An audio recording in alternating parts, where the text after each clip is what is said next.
نحمدہ ونصلی ونسلم علی رسولہ الکریم، اما بعد۔ تکافل، اس کا ایک سلسلہ آج کل پاکستان میں چل رہا ہے، جس میں صورت یہ ہے کہ بعض کے نزدیک یہ جائز ہے اور بعض کے نزدیک اس میں بھی ایک گنا جوئے کا تصور ہے، جو صورت کی بات ہے۔ جو لوگ زیادہ محتاط ہیں وہ اسے جائز قرار نہیں دیتے جوئے کے شک کی وجہ سے، اور جن کے نزدیک یہ جائز ہے وہ الحمدللہ اس لحاظ سے اطمینان میں ہے اور اس کو جائز قرار دیتے ہیں۔ اس لیے آپ کو علماء میں یہ فرق نظر آئے گا، مختلف لوگوں کی طرف سے مختلف باتیں سننے کو ملیں گی، اور یہ ٹھیک ہے، ایسے ہی ہونا چاہیے، کیونکہ ایک چیز بالکل واضح نہ ہو تو اس کے بارے میں یہی حکم لگاتے ہیں جب تک کہ وہ بالکل کلیئر نہ ہو جائے۔ تو اب کوئی ایسا شخص ہے کہ جو ضرورت مند ہے، جس کے مسائل ہیں، جس کو ماہانہ آمدنی اتنی نہیں ملتی کہ جس سے اس کا گزارا ہو سکے، اور اسے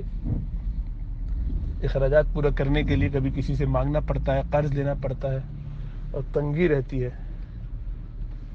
ایسا شخص تو اس سے فائدہ اٹھا لے تاکہ اس کی مجبوری اس کے آڑے نہ آئے اور اس کو مقروض نہ ہونا پڑے اور تنگی اور پریشانی میں نہ پڑنا پڑے۔ لیکن جو ایسا نہیں ہے، یعنی جس کے پاس الحمدللہ ایسی تنگی تو نہیں، وہ تھوڑی مشکلات ہیں، تھوڑا ٹف ٹائم ہے، اتنا کوئی حال اچھا نہیں ہے، لیکن گزارا ہو جاتا ہے۔ بہرحال جس کا گزارا ہو جاتا ہو اس کو چاہیے کہ وہ تکافل کے اس سلسلے سے احتیاط کر لے، اور جس کا گزارا نہ ہوتا ہو اور اس کی مجبوری ہو تو وہ تکافل سے فائدہ اٹھا لے، تو اس کے لیے انشاءاللہ تعالیٰ اس میں خیر رہے گی۔ لیکن صرف پیسے بڑھانے کی ایک بیماری ہو گئی، تو کسی طرح سے مزید کما لے، کسی طرح سے ہماری جائیداد بن جائے، کسی طرح سے مال میں اضافہ ہوتا رہے، تو یہ سب کوئی اچھے جذبے نہیں ہیں۔ مال کو بڑھانا ضرورت سے زائد یہ آدمی کو بہت جلدی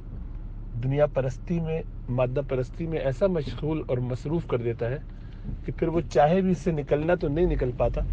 اور دھستا چلا جاتا ہے، یہ دلدل کی طرح ہے۔ اسی لیے بہت احتیاط کرنا چاہیے،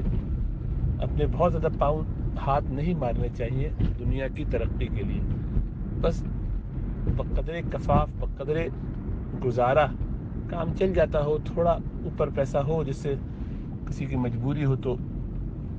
اس میں اس کی مدد کی جا سکتی ہو، کبھی خود خدا نخواستہ کوئی ایسی صورتحال پیش آ گئی کہ جس میں اچانک پیسوں کی ضرورت پڑ گئی تو کچھ نہ کچھ ہو پاس، تو کچھ محفوظ ہو پیسہ، اس میں کوئی بری بات نہیں، لیکن حد سے زیادہ اس کو بڑھانے، 2 گنا اور 4 گنا کرنے کی فکر، یہ سب چیزیں بہت ہی نقصان دہ ہیں۔ مادہ پرستی کا فتنہ سب سے بڑا فتنہ ہے، مال کا فتنہ، یہی دجال کا فتنہ ہے، اور اسی کے اندر پڑ کے آج لوگ اپنے دین سے بھی نکل رہے ہیں، اس لیے کہ دنیا کے جب مزے لگ جائیں تو وہ کہیں جا کے رکتے نہیں ہیں۔ ابتداءً یہ یہاں ہی سے شروع ہوتا ہے کہ تھوڑی سی ہاتھ میں کشادگی ہو جائے گی، تھوڑا ہمارا حال بہتر ہو جائے گا،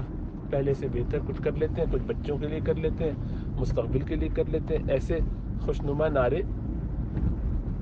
اور آہستہ آہستہ بڑھتے بڑھتے وہ اس میں، جیسا حدیث میں آتا ہے کہ ابن آدم کا پیٹ مٹی کے سوا کسی سے نہیں بھر سکتا، اسے سونے کا ایک پہاڑ ملے تو وہ دوسرے کی تمنا کرے گا۔ اس لیے اس سے بہت زیادہ بچنے کی کوشش کرنا چاہیے۔